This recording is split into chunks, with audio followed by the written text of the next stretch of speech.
myself Meghna from University of Hyderabad, host for today's talk on the voice for the margins, understanding Balochistan's conflict and quest for social and political restoration, being organized by Ambedkar Reading Forum, University of Hyderabad.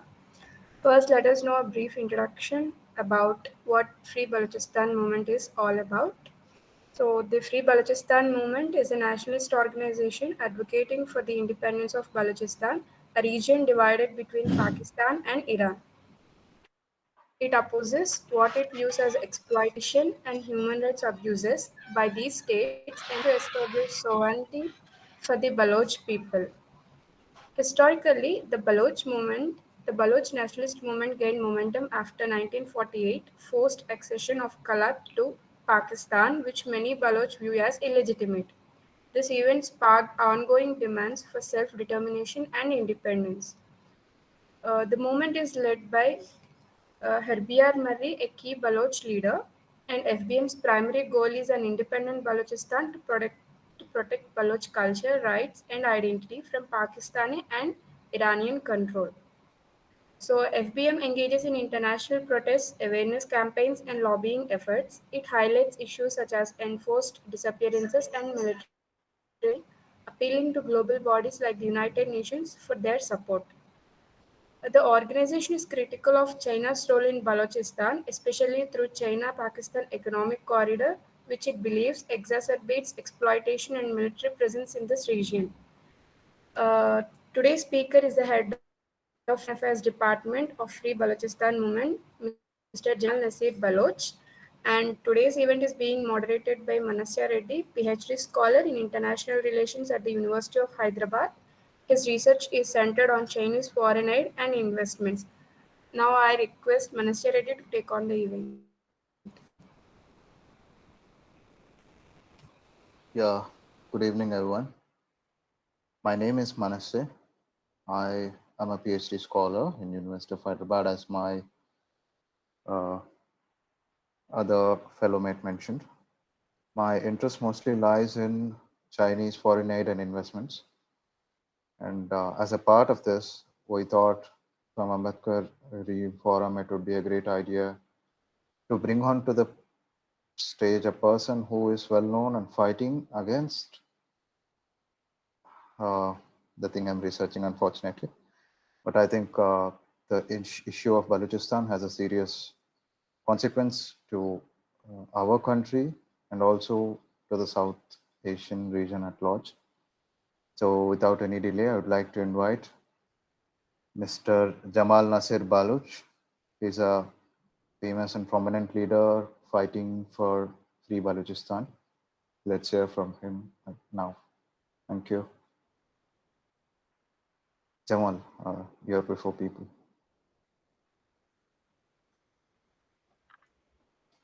Thank you, Manish. Um, can you hear me Yeah, clearly? great, clear. Yes, I will share the presentation. Yeah, please. Just give me a second.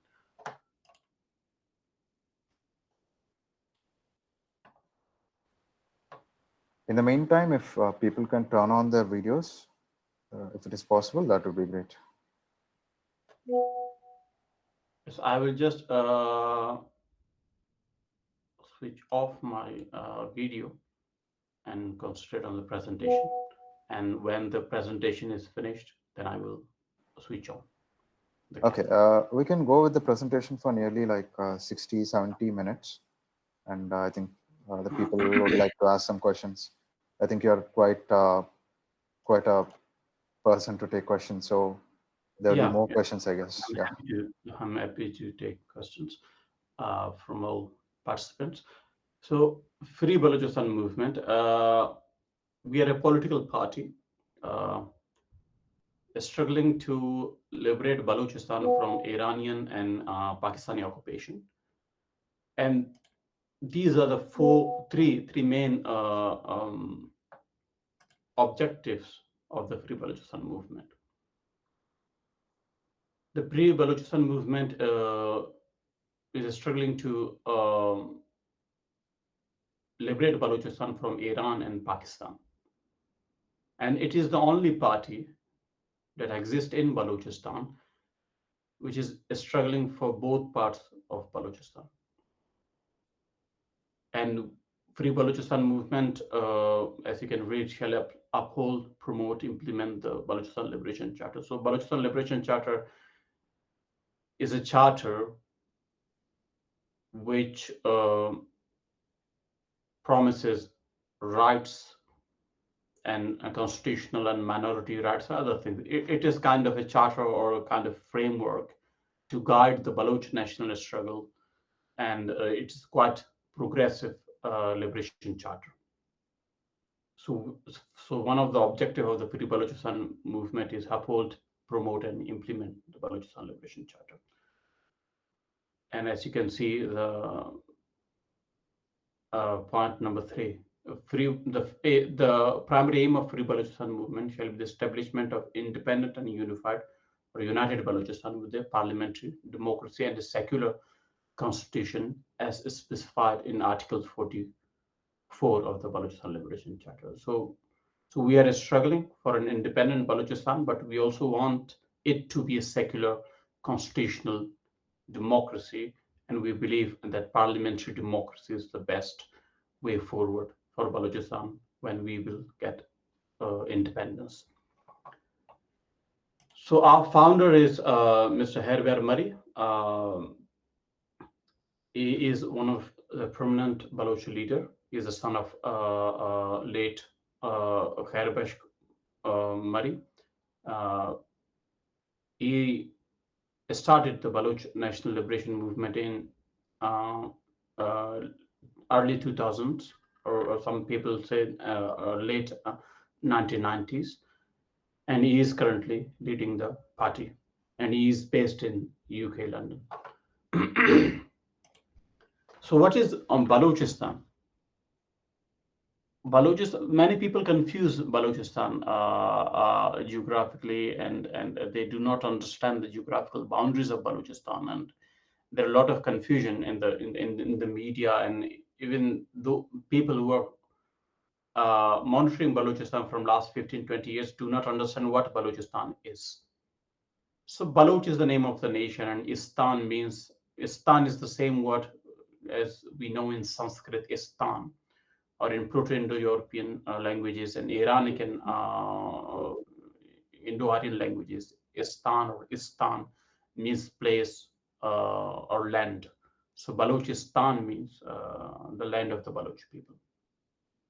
It used to be an independent country, and it was invaded by the British Empire in 1839.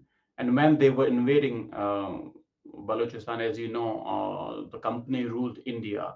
So most of the foot soldiers, they recruited these from Bengal and other areas of India, but the officers was English officers, British officers, and they invaded Balochistan in 1839. And after that particular invasion, they did not control Balochistan internally, but they made a lot of policies, and so there was a kind of self-government within Balochistan, but everything else was controlled by the Britain, and Britain divided Balochistan in 1871, which is Goldsmith Line, and the person who drew the artificial boundary was Sir Frederick John Goldsmith. So that's the reason why it's called Goldsmith Line. So this line is the current boundary between Iran and Pakistan. And then again, Britain divided Balochistan in 1879. So some Baloch areas were given to Afghanistan, and it was also a division of Afghanistan. The current boundary between Pakistan and Afghanistan called Durand Line. So it was the boundary. The reason of the boundary was they wanted a frontier to protect their empire in India. So they divided Afghanistan and Balochistan, gave northern part of Baloch areas into, merged those areas into Afghanistan. And then, as you know, northwest provinces or northern front, as people call it, or the Pashtun areas of Pakistan, they were merged into British Indian Empire.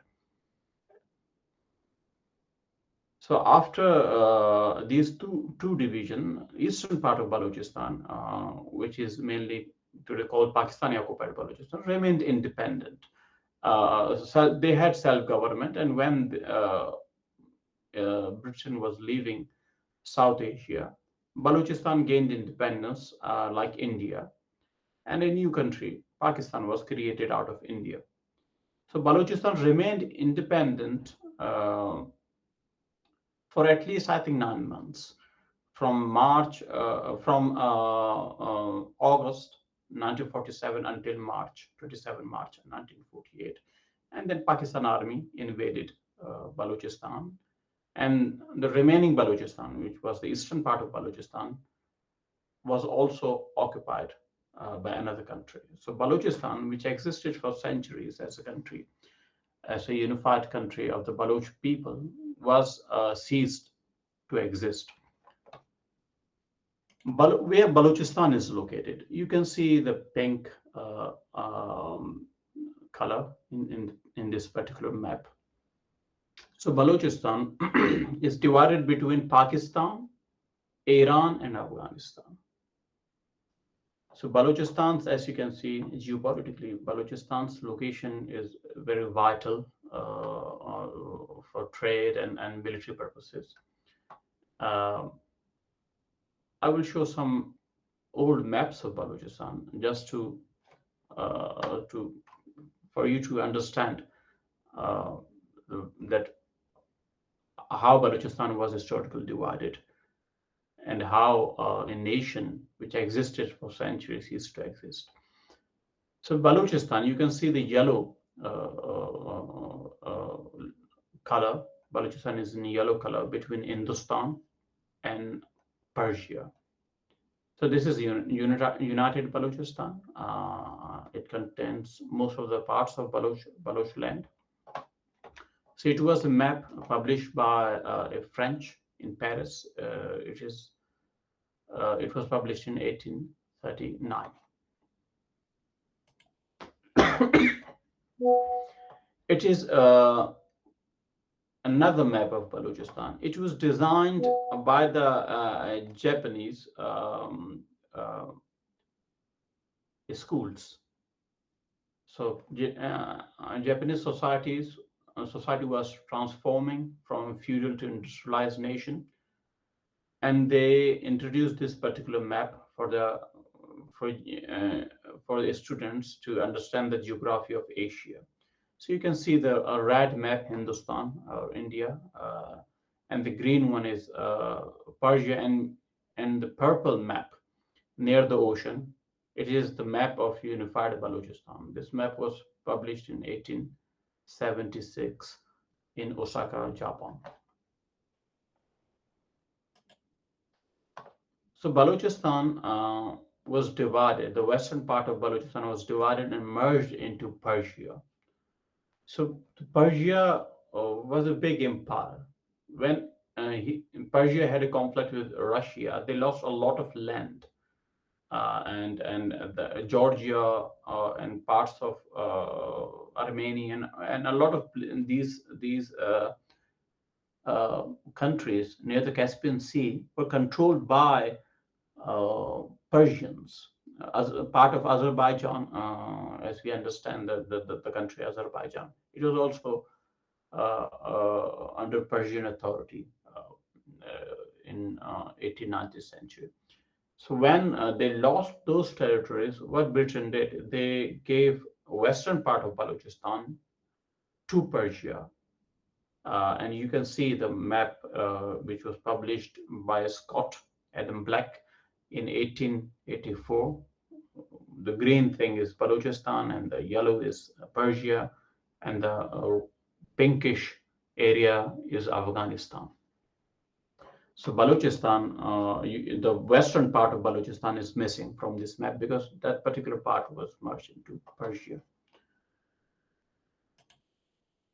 Then Balochistan was further divided with Duran line. Baloch areas were merged into Afghanistan, and Pashtun areas were merged into northern frontier, uh, and some of the Pashtun parts were merged into Balochistan. So you can see in the map, it says British possessions, the red color. So the northern areas, north of Balochistan, you can see the red areas. So these areas were merged, and a new administration was formed by Britain, and it was called British Balochistan. Some of the areas were Baloch land, and some of the areas were Pashtun land, and so Britain needed those land to control Afghanistan and to form a buffer zone between their Indian empire and between Russian empire. And they thought if Russia will invade Afghanistan, then we should have some kind of buffer zone, military buffer zone, to prevent Russia from invading India. This is one of the last maps of Balochistan, eastern part of Balochistan, that was independent state. It was after so it was published after the division of India, but in 1948 there is no Pakistan. You can't see any Pakistan in this particular map. So next to Balochistan is India, Hindustan, and yellow part is Afghanistan. So the reddish or pinkish color is Balochistan after it has been divided by Britain, and it is the last part of Balochistan which retained some kind of independence, and it was granted independence in 1947 by British Empire. And this is the area that is known as Kalat state, because Kalat was capital of the state. So Britain also called it Kalat state. So this is the entire territory of Balochistan which got independence from Britain, and then Pakistan invaded it in March 1948. So what is so Baloch is the land, historically speaking, Balochistan is the land between Persia and India. So the ancient name of Iran was Persia, and they came up with the name Iran in 1920s when Nazi Germany's and the Persians were cooperating, and they thought Iran means Aryan, basically. So they thought if we will change the name of the country, it would be much better to represent the Aryan race. So it was kind of Persian fascism then. So the Persia was changed into Iran. So, but the Baloch land or Balochistan, historically is known as the country or the land between India and Persia. So it was a country between two civilizations or two empires historically, and that's the reason why you can find elements of both religion. They were Zarathustra, the Iranians and Persians, and Indian were, most of those people were Hindus. So you can find caves, Zarathustra caves in Balochistan, and Hindu temples as well in Balochistan. And the Indus River, the map Indus River, this particular map is representing the historical boundaries of Balochistan and India. So the Indus River has always been the boundary between the two countries. And in Pakistani Punjab, western areas of Indus, most of these lands, these are Baloch areas, and Baloch are still living in those areas. And a lot of Baloch areas were merged into Sindh. So Balochistan was not only divided by Britain, but there were internal gerrymandering, internal divisions of Balochistan. So when we say we want the independence of Balochistan, we are not talking about province of Balochistan. We are talking of the real Baloch land, Baloch territory that was divided by Britain first into and merged into other countries, and then there were internal divisions by occupiers as well to reduce the size of Baloch land. So this is a map of Iranic languages. So Afghan, those who speak Pashto and Daris, and Persians and Kurdish people, and other people living near the Hindu Kush mountains, and Kurdish people. All these people belong to the Iranic branch of languages, and these people share similarities in terms of languages. So, and this map is you can see the distribution of the population. So Indus River is the boundary between two, uh, I would say, ancient people. So the Indian Hindi language, Sanskrit, developed in Indian subcontinent, and Iranic languages developed in the Iranian plateau, or part of Central Asia, and then Kurdistan, other areas, Near East. And the green color is the population of the Baloch people. These maps are not accurate, but it would give you a glimpse where people are living in that particular region of the world. So you can see Balochistan and the Baloch people. They are living near the Gulf of Oman, and stretching from Bandar Abbas Iranian port to Karachi, Sindh.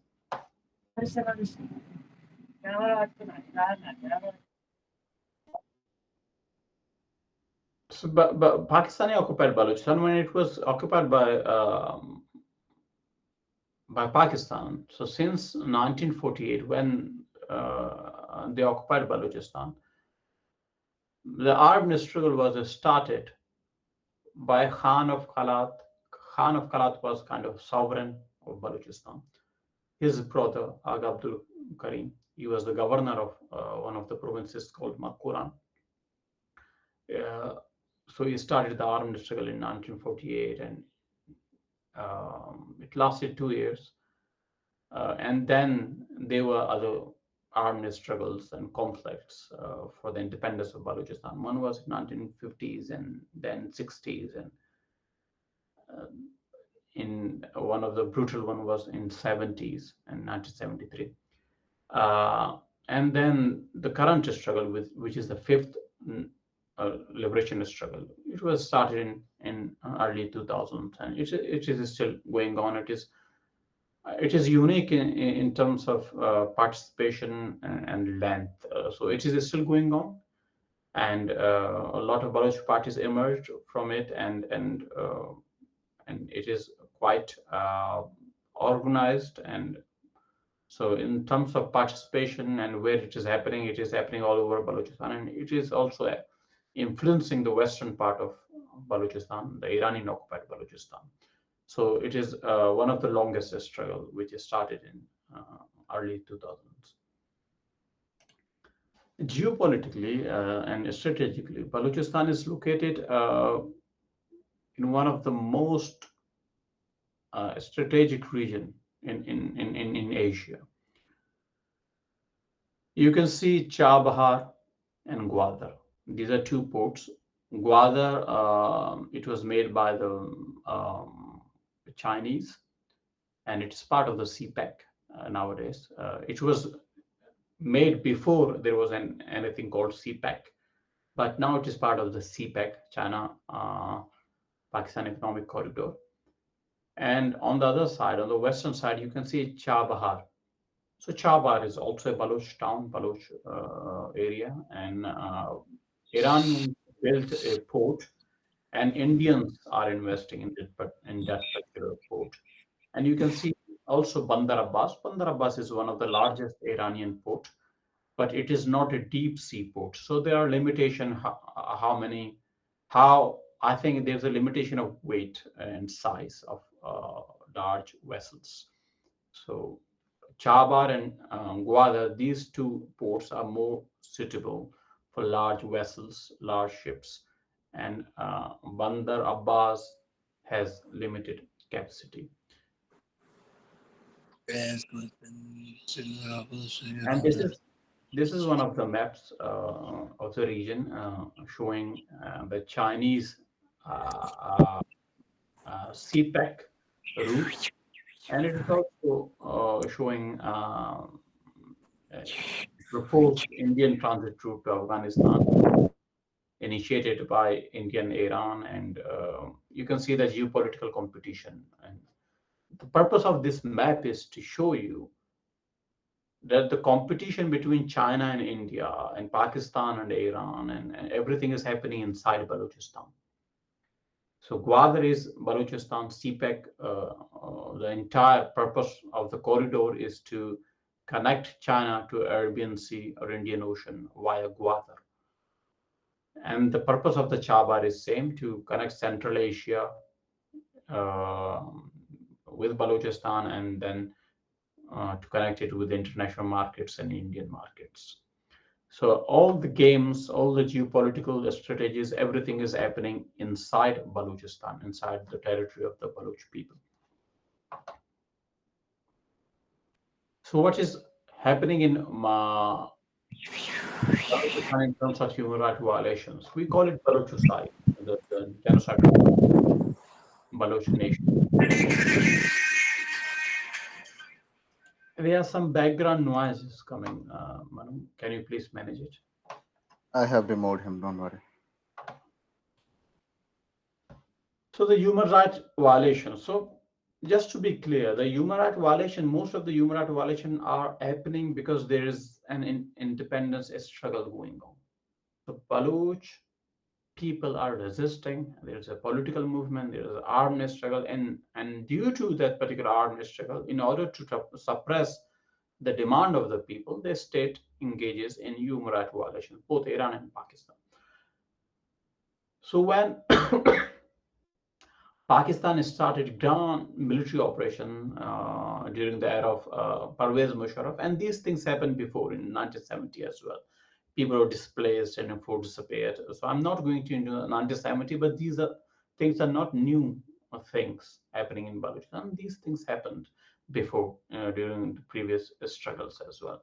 So there was a large number of internally displaced people when during Musharraf era, when they launched grand military operation in the Mari and Bukti tribal areas, and according to some estimate, 600,000 people were displaced from their hometowns, villages, and none of them, I think, returned into their home areas, and many were still living in Sindh and other parts of Balochistan.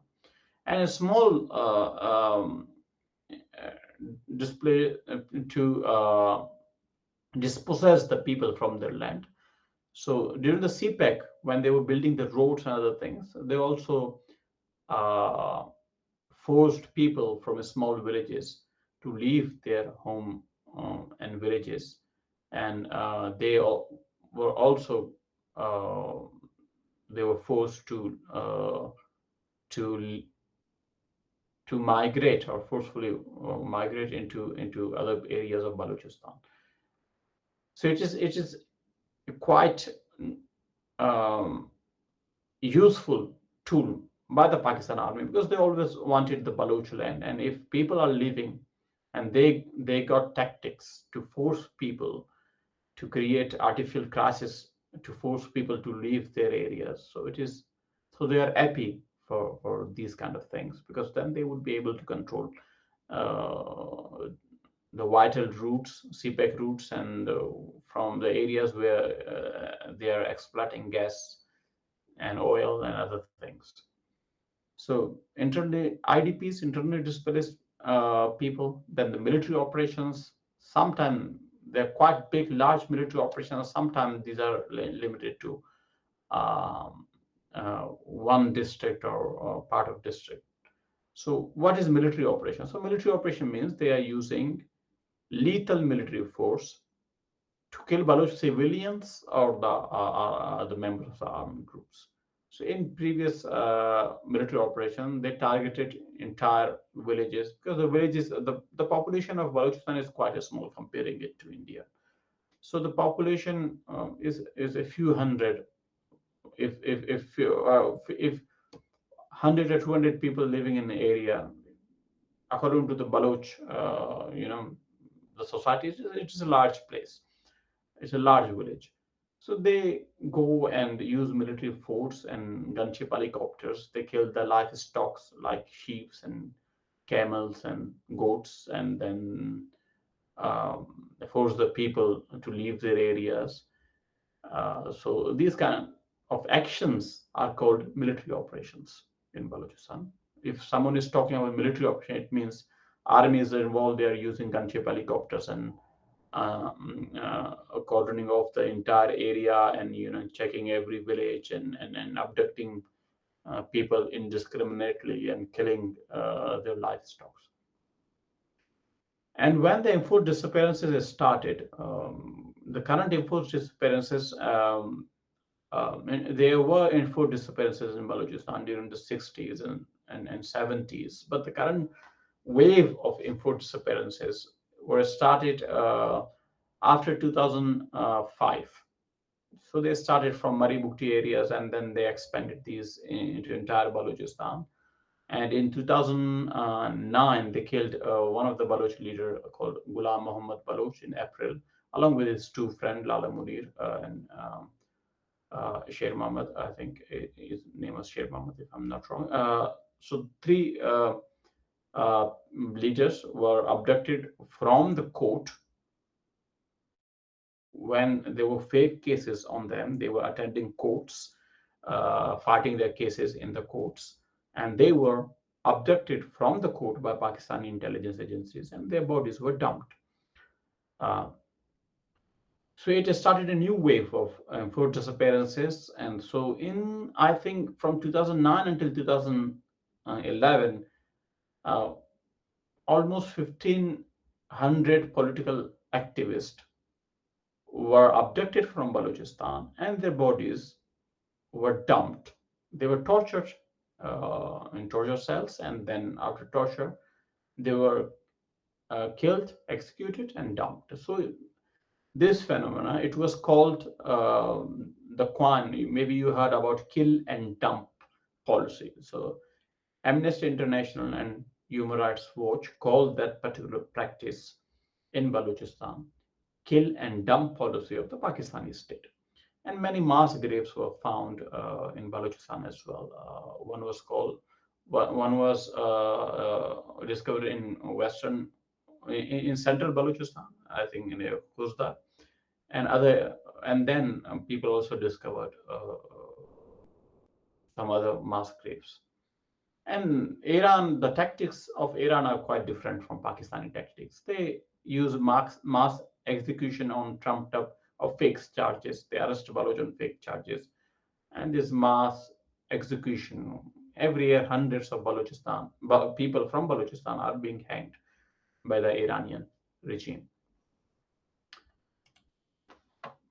So I was talking about the kill and dump policy. So you can see a typical picture of a protest where family members are sitting with their pictures of with their loved ones, and a lot of people were killed during the kill and dump policies. But a lot of people, even after, as I understand, many Baloch were abducted from Mari and Bukti areas, and they are missing from last 15-20 years. No one knows about them. So there are a lot of people from all parts of Balochistan. They're still searching for their loved ones. It is one of a screenshot. I think it was this particular article was published in DW, a German news site, and when the mass graves were discovered in 2014 in Balochistan. And when the mass graves were discovered, Pakistani military seized the area, and there were a lot of protests, and they formed a commission. And of course, whenever they are forming commission in Pakistan, that means that how to, to save Pakistan armed forces and their intelligence agencies, because the commissions are controlled by themselves, by Pakistan army. So Balochistan is different from the rest of Pakistan. It is like a colony. It's like a Pakistani colony, and they can do whatever they want. So a commission was formed, and the commission said, okay, no Pakistan military force was involved in these crimes.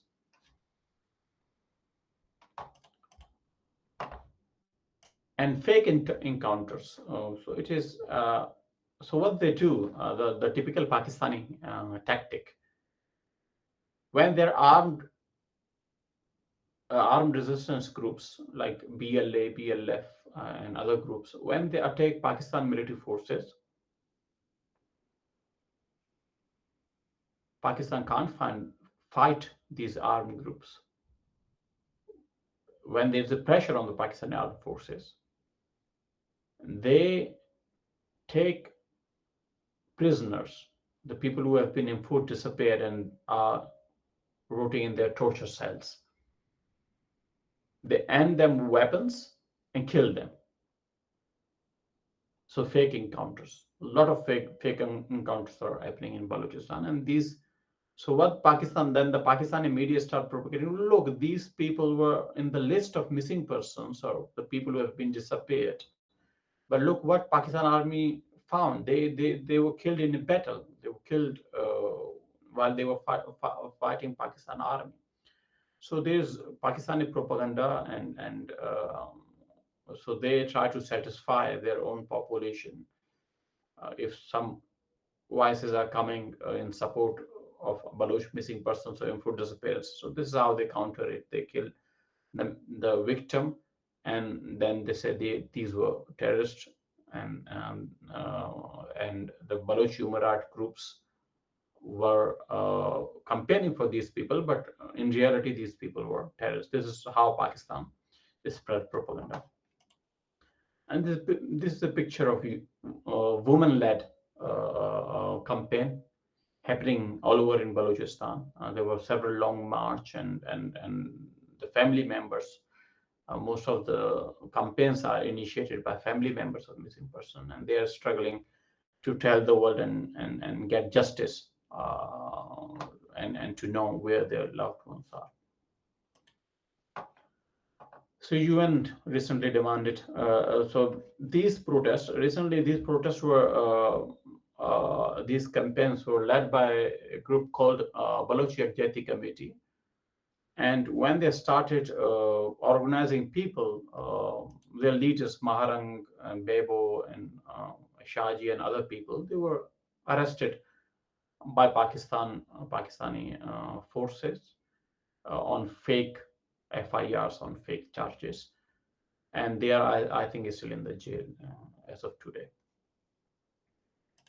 And in Iran, as I said, the Iranian tactic is mass execution, and Baloch are, in terms of population, but Baloch are a very small population inside Iran. They constitute, I think, 4 to 5%, and still they are one of the largest nation who face the execution, proportionally speaking. So their number is far greater than other ethnic groups who are being hanged or executed by the Iranian regime. In 2022, there was a massacre called Zaidan massacre. So in 10-15 minutes, Iranian IRGC, they killed more than 100 people in Zaidan. It was called Bloody Friday because people were. So there's a very large mosque in Zaidan, in center of Zaidan. So when people, so during, before the massacre, so protests were happening all over in Iran when a Kurdish girl was murdered by the Iranian religious police. So Baloch were also participating in those protests. And on Friday, when people were going for Friday prayer, I think that when they left the mosque, Iranian security forces and intelligence agencies started firing on all these people. So there was a large crowd which was leaving the mosque, the premises, and it just started killing people indiscriminately. So in 10-15 minutes, I think, and these are conservative estimates, more than 100 people were killed and more than 300 people were injured, and many were the injured people. Uh, I think a few of them survived because they were not allowed to go into hospitals. Because when in Iran, when you go to hospital, a doctor can't treat you, and they call the security forces, and then if you're even if you're injured, they take you into prison, or they torture you. So most of the people who were injured, they did not go to hospital, and they were killed. And this is one of the maps showing the protest and the deaths. So this is the map of Iran, and this is the large red circle is Balochistan Zaidan, and you can see the red dots. Most of these red dots are in those areas where non-Persians are living. So Iran is quite unique because the Persians are in minority and the non-Persians are in majority. So most of the people ethnically are non-Persian. So this is the Kurdish region, this is the Turkish region, this is the Turkmen region, and this is Balochistan. So the Iranian, there are protests, but no deaths in Persian areas, but you can see red dots in non-Persian areas. So in terms of resources, so Balochistan is quite a resource-rich land. So I won't be able to put everything here because of the time limitations, and it is quite a complex subject. So this is just for introduction. One of the gas field which was found in Sui, Balochistan, Sui, is in Dera Bukti. It was discovered in 1952. They started production in 1955. The entire industries of Pakistan, Punjab, and local population, they used sui gas, and as of today, and still Baloch do not have gas. Baloch population do not receive gas. But it was exploited by Pakistan, and it was, I think, the exploitation, I would say it amounts into billions and billions of pounds. You can compare the population of Pakistan and of Europe, and you can compare geopolitically the Russian gas they were supplying to Germany and other countries, and the population of Pakistan. The population of Pakistan is one of the largest populations in Asia and in the world. I think it is in top 5 or top 10 populations. So you can imagine how much they were consuming, how much gas they were using from Balochistan, and it was almost free. And one of the Pakistani economists, he was talking in a YouTube channel. He said we valued because the gas reserve it is almost finished. I think they used most of the gas that was coming from Sui gas field, and he said that we are facing gas shortages now, but they were exploiting Balochistan gas. And in 80s and 90s until early 2000s, we valued matches more than the gas, because if we wanted to cook another thing after 10 minutes, we never switched off the gas because it was so cheap. So we thought, why should waste a match to ignite it again, the oven? It is much better to run the gas. It is on. And nowadays, as you can see in international media, the geopolitics of critical minerals and gold and copper. So one of the largest gold mine of the region is located in Balochistan called Rekodik Gold Mine. And it is operated by Barrick Golds. It is, I think, Canadian based. The company is based in Canada. and they're called barrack golds.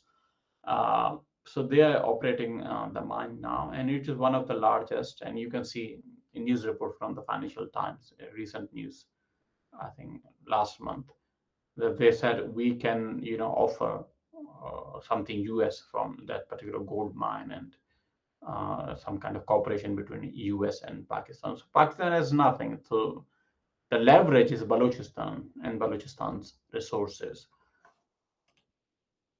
And another gold mine is located in the same region where Rekotik is located. It's called Sendek Copper Gold Mine, and it was started. The production was started in 1995, and they are just exploiting the resources. And one of the Chinese company, MCC, is operating the gold mine. Just a few weeks ago, they passed Balochistan Mines and Mineral Act from Balochistan's assembly, provincial assembly, and no one knew that such a bill was passed. And some of the members were told that this is a bill which would increase their salaries. So this is how they so when British Indian Government Act was passed, I think it was in 1930s by the British Empire, and they made parliaments in India and introduced parliamentary democracies. Those parliaments that were operating in India in 1930s under British colonialism were more powerful than Balochistan current assemblies. They are entirely managed by Pakistan Army, and they can pass whatever the law they can. And the members, most of the members are working for Pakistan Army, and some of the people who were running dead squads or military groups, and their jobs were to abduct Baloch and kill Baloch people. And these people who were on Pakistan Army's ISI's payroll, they are nowadays member of Balochistan Assembly. So I think a tissue paper is worth more than Balochistan Assembly and its parliamentary acts. So the entire geopolitics, entire nowadays, after the Russian invasion of Ukraine, and now the Trump administration is in Washington D.C., everything is happening. Uh, the geopolitics, the international relation is happening around critical minerals, and Balochistan uh, in that region in South Asia and in Near East, we got one of the largest uh, critical minerals, gold, copper, other things. So Balochistan will be discussed more, I think, by the international media in the coming days because of its geopolitical location, and the resources it has. So what is the future? So because I was told by the organizer to also talk about the Baloch struggle and how it aligned with some of the idea of Dr. Ambedkar, if I'm pronouncing it right. So one of the document launched by the Baloch parties, it is called Balochistan Liberation Charter. It is available in multiple languages, in multiple Indian languages as well, Indian, Gujarati, Marathi, and other languages. It is quite progressive document, and I would just highlight two articles. It is a quite long document, just to give an idea that the what kind of philosophy, or what kind of Balochistan we need in terms of minority rights, ethnic rights. So Article 35 of Balochistan Liberation says, a free Balochistan will endorse the fight against any discrimination on the ground of gender, background, belief, age, ethnicity. All ethnic and religious minorities in Balochistan will have equal rights in the same measures as with the rest of population to practice their faiths and to preserve and protect their languages and custom. Protect and their languages and custom means if a minority is living and their languages is different from the languages of the Baloch nation, so they got the right to protect, promote the languages in the society, and there should be no restrictions. Article 73. Soon after regaining independence, immediate action will be taken for the complete removal and eradication of all nuclear activities in Balochistan. Nuclear tests were conducted against the wishes and without the consent of Baloch people in Balochistan. They were carried out by the Pakistan in the Rasko range and Chagi district of Balochistan on 28th May 1998.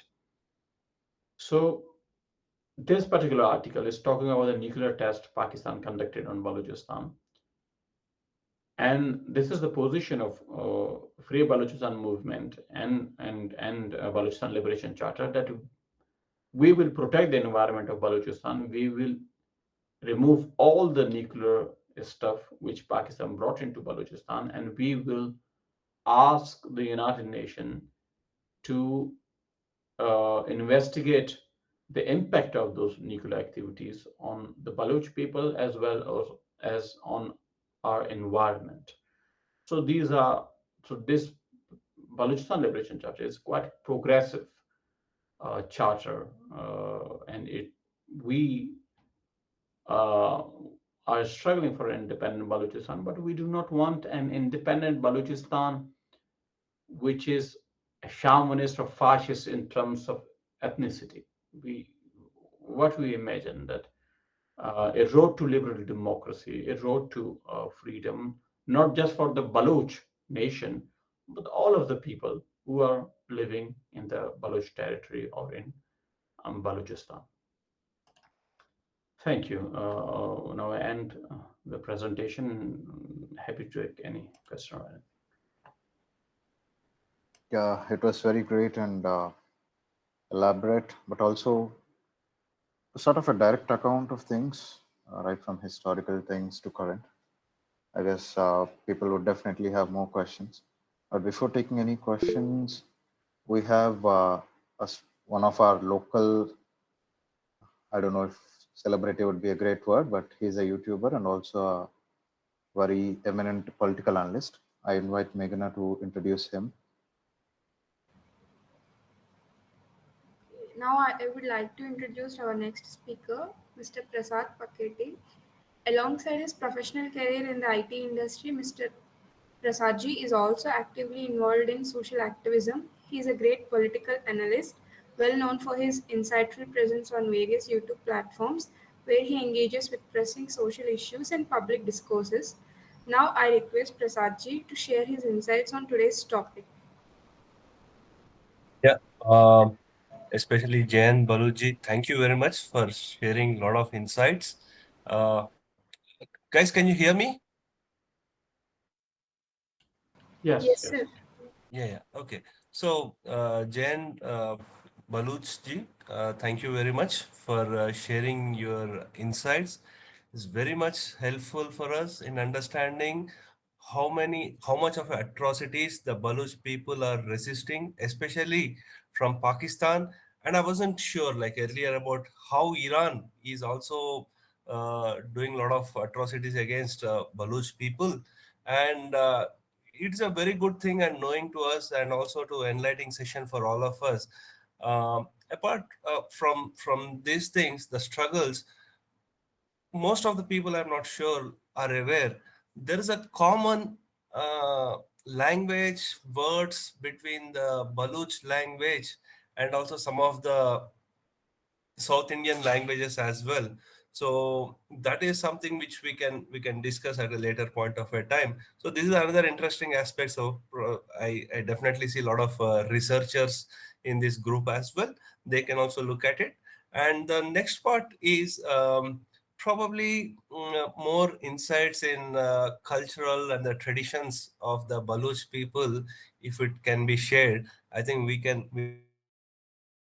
can find some of the commonalities there as well. Yeah. So yeah, these are the initial thoughts from my end, and definitely there I see a need where not just the Baluch people, but also from especially from the Pashtuns and also Sindh, everyone has been like separated and completely dominated by Punjab region people, and they are grabbing all the resources and they're sidelining the rest of the Pakistan people. And that is what we have seen that has happened in 1971 in Bangladesh, where they have completely exploited the Bangladesh resources and completely neglected their culture, their language, and everything. And that is where I think even here as well, especially in the Geneva sessions that have happened, the leadership of the BLA and the BNP, they have clearly highlighted that they need to fight for their justice, their resources, and their self-respect as well. So these are the key things that is required not just as a Baluch people, it has to be there for every human being. We need to value them. And that is what Dr. B.R. Ambedkar ji has fought all through his life as well. And thank you very much for providing this opportunity. Great. And so, Jamalji, would you like to take questions now?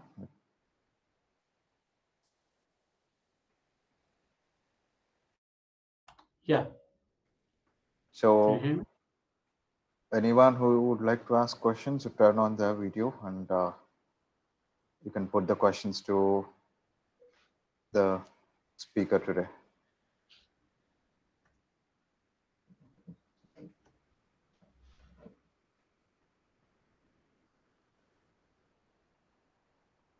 Any questions? I think everyone can unmute, I guess. I think there is no restriction on unmuting now.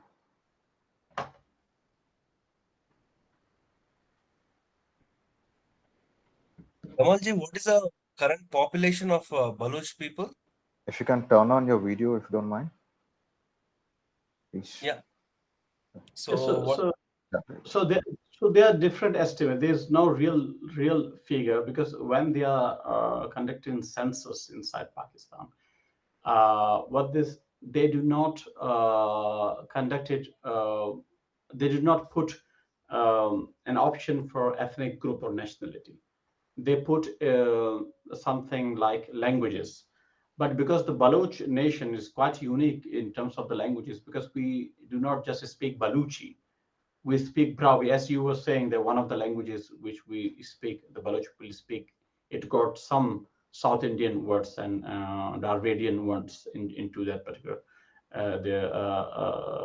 language. So and in Punjab, a lot of Baloch speak Saraiki as well. They call themselves Baloch, but they speak Saraiki. And um, one of the Baloch academics. He lived in Germany and wrote a very popular book. It was his academic research called The Problem of the Greater Balochistan. His name was Dr. Inayat Baloch. So he couldn't speak Baluchi. He could speak Urdu, but he couldn't because they were living in the Baloch Punjab area of Baloch. So the census are not accurate, but it is estimated that it is between 20 to 35 millions people, or maybe more, because when you're because the Balochistan is not just divided inside Pakistan, it is divided into four provinces in Iran as well. So when they are some academic or analysts, if they are saying is a percentage of the Balochs living in Iran, they are just calculating the population of one province called Sistan or Balochistan, and the Baloch are living in Kerman, the province of Kerman. It's half of the Kerman is the Baloch area, and also Bandar Abbas area. So before Bandar Abbas, there's a small town called Mina. So the a river between Bandar Abbas and Mina is the historical boundary of the Baloch land, and also with the Kerman as well. So the people, and even though most of the academics, they do not understand these things because of the historical divisions and the internal divisions of Balochistan. Those census, they are estimates like 25 millions to 35, but to be honest, no one is sure about the real population. Yeah, thank you.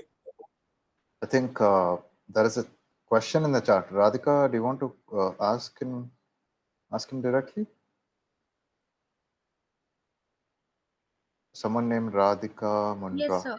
I just wanted to ask, Yeah, like, if could you you can please? put on your video, if you don't mind, just for the question. Okay. Yes, sir. Sure. Thank you. Yeah. Thank you, sir, for the enlightening session. I just want to ask if you could enlighten us with some great works and books or papers which would help us to understand the Balochistan issue in depth and to understand where this is stemming from and what would be the geopolitical importance in the coming future of this region. Yes, there are several great books. I can't remember all of those books, but I would be able to send the names if someone wants to. But there are a few books I would recommend.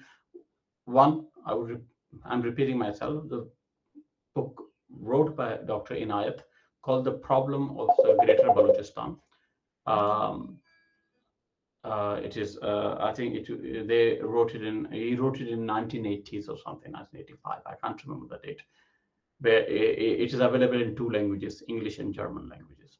And another book was wrote by an American. He traveled in Balochistan during 1980s.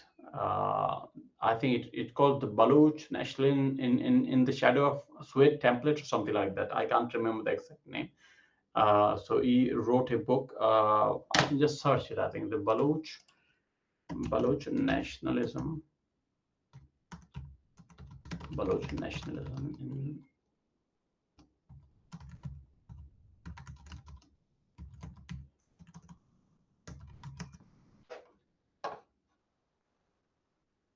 so it is called Baloch nationalism. I can't. Yeah, in Afghanistan's shadow, Baloch nationalism and Soviet temptations. It was written by Slade S. Edison. So it was published in 1980s, and it covers both Balochistan, Iran, and Pakistan. And the book of Dr. Inayat also cover both Balochistan, the division and the struggle in both parts of Balochistan. There's another book, our vice president called Dr. Shahsawar Karimzadi. He's an economist and in academy by profession. So he wrote a book called Methodology of Deception. So it cover more of the methodology side to understand Balochistan, because what he wrote in his book that the current sociology methodologies are wrong when you're assessing Balochistan, and that's the reason why most of the academics, they can't understand the Balochistan situation and the situation of the region, because what he argued in his book that you are taking Pakistan and Iran as modern states, but they are not operating as modern state, and the institutions are not. There's not division of institution like judiciary and legislation and executive. So these structures are colonial geopolitical structures, and what is happening inside Balochistan and with other nations, those are occupied by these countries. It is pure colonialism. And other books also written by academics. I can't remember those books, but these are the three books I would recommend. Wrote These are the books written by academics, and you can find a lot of books, other books as well. I think some Indians also wrote a few books on Balochistan, but academically speaking, these are the books with most references and evidence. Okay, Okay. great. Thank you, sir. Anyone have any more questions? I think there is some message in the chat. Baloch, if you can pull it up. I don't know if it is a question, but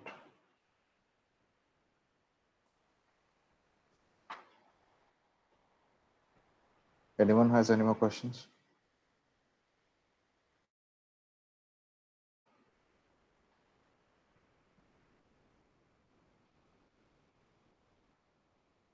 Okay, no more questions. So you can also post in the chat if you want, or else we'll be calling it a day.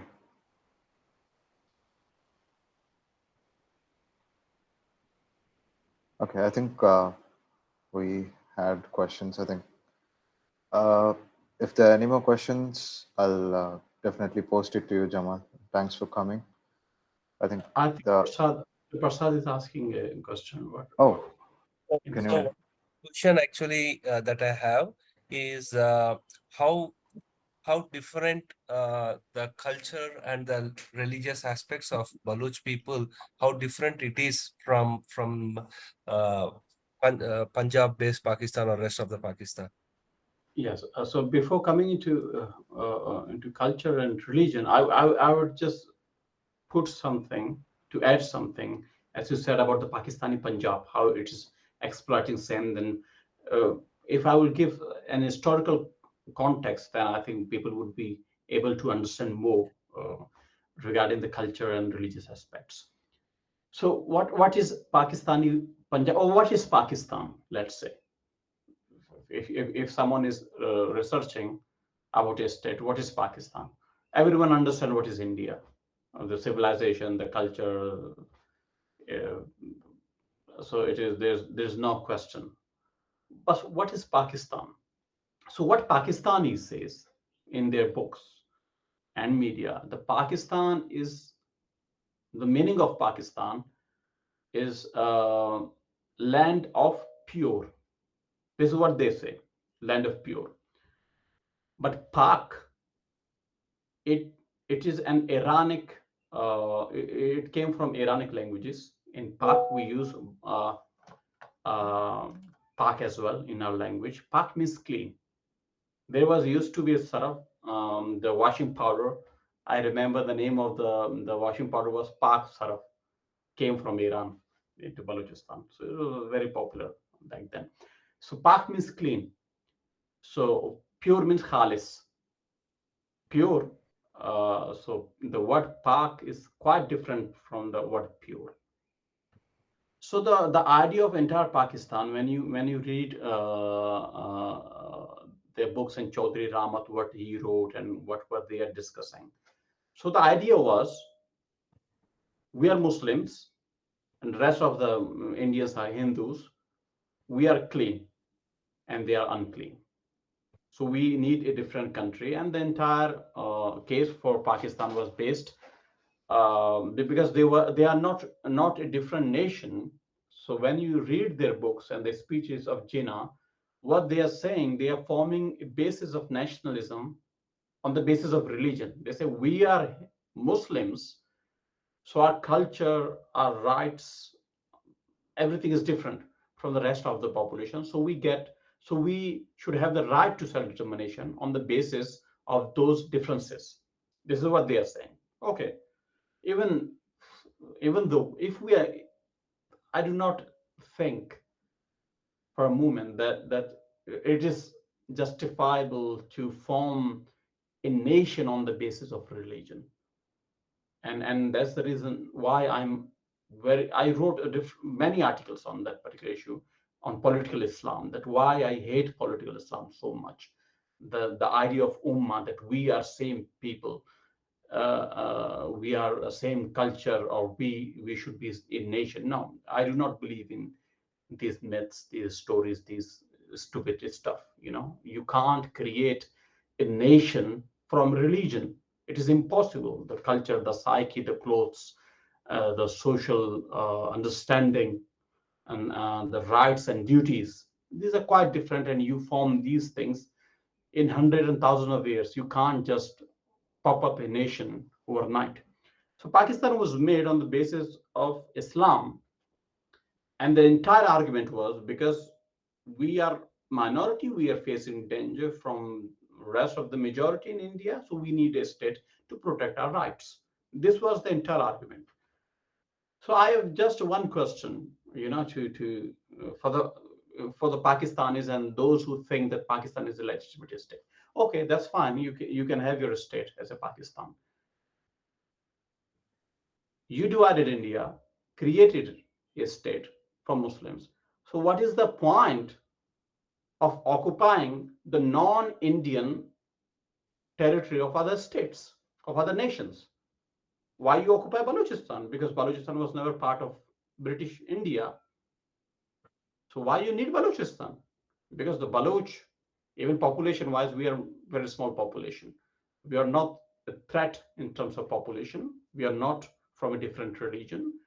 We never even killed Muslim or non-Muslim in Balochistan. Hindus are still living in most conservative Baloch tribal areas. So Mari Buktis, they got their own Hindus in their tribal societies.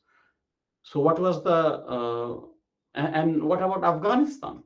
Why you need the land of the Afghan people, which was divided and occupied by the British Empire for imperial purposes? Then if you believe in Islam so much, you should have returned the land of the Afghans, you know. So this is so Pakistan. The entire idea of Pakistan was based on religion, but it was the scheme of the Pakistan Punjabi landlords. They used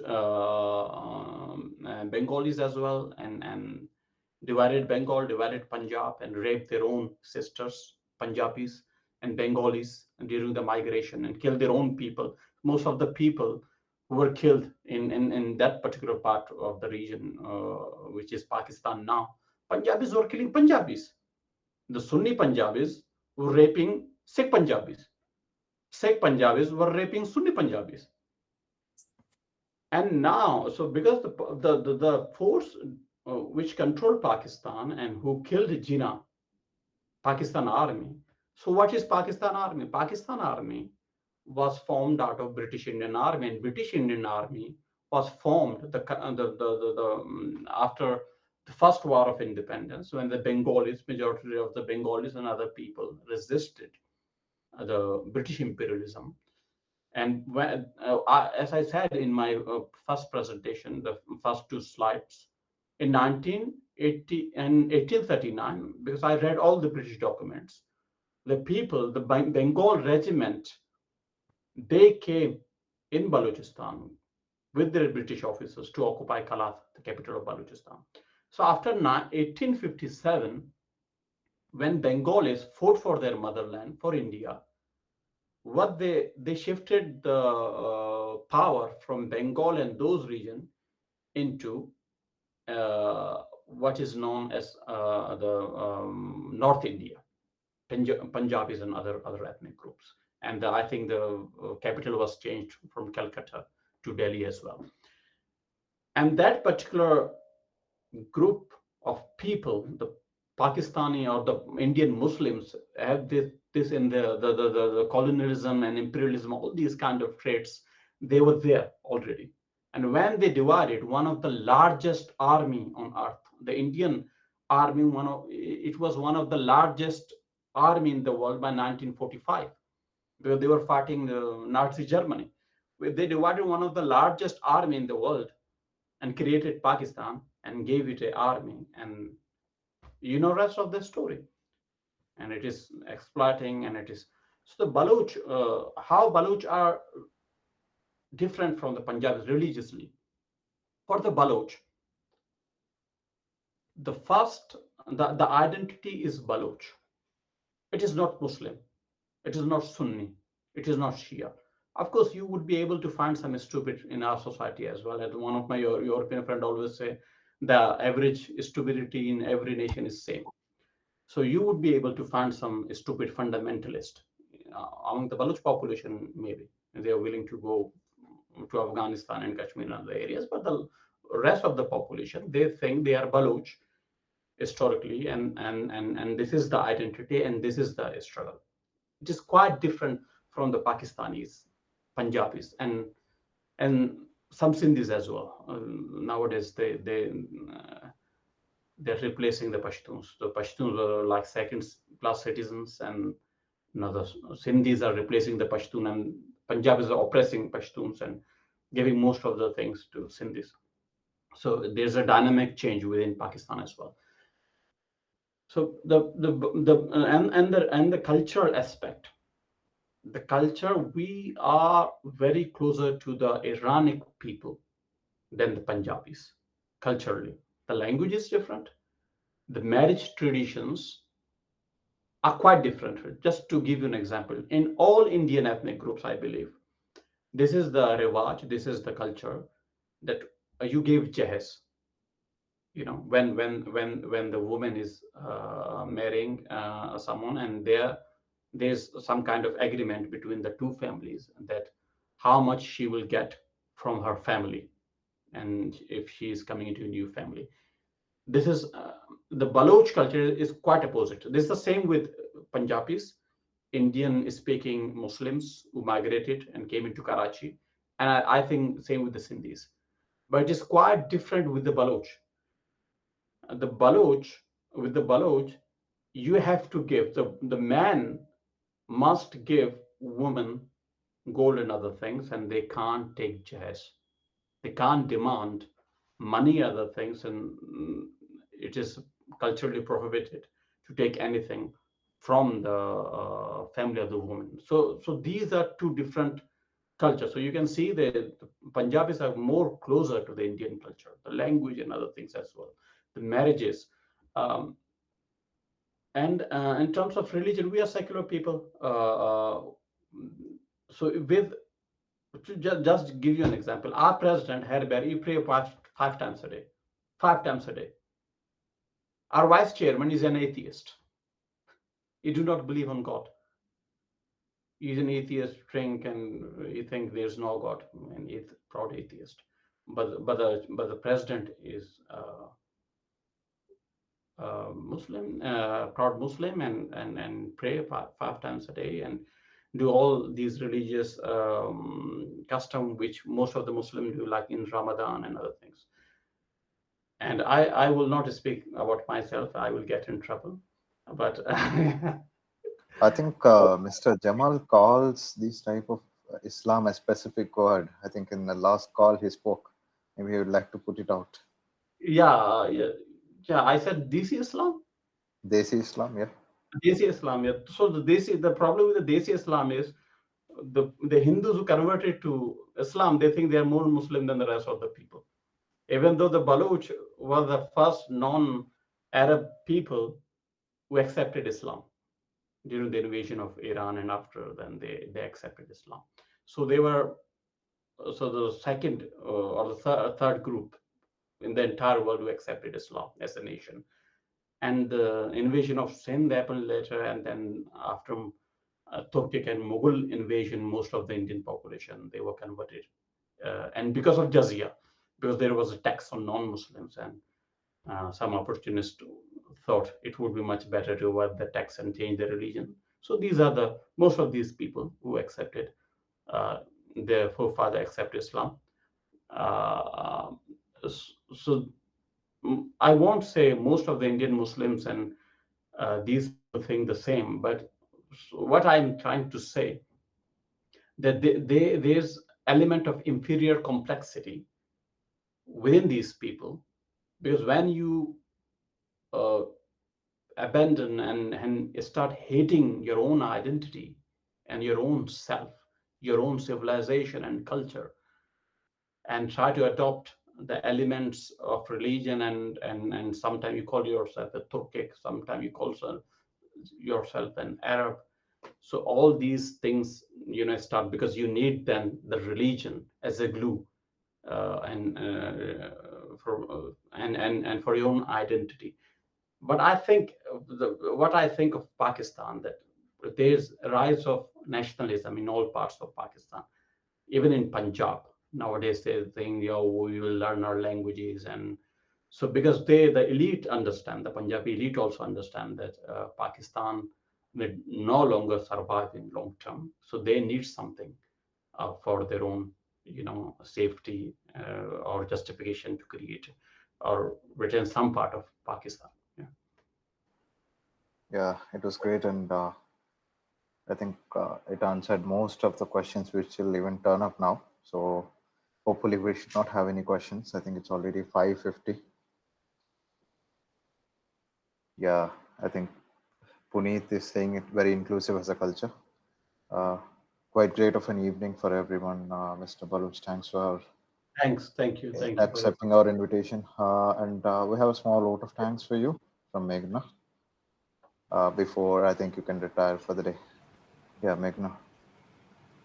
So, on behalf of organizers and all those who are present, I would like to extend our sincere gratitude to Mr. Jamal Nasir Baloch for his enlightening and passionate address.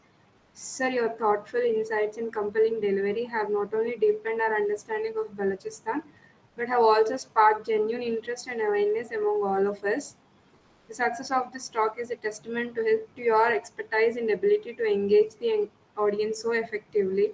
We are truly grateful for your time and dedication to this important cause, as well as I would like to thank everyone who made this event possible, especially the team of Ambedkar Reading Forum, and to all the attendees for your enthusiastic participation. Thank you very much.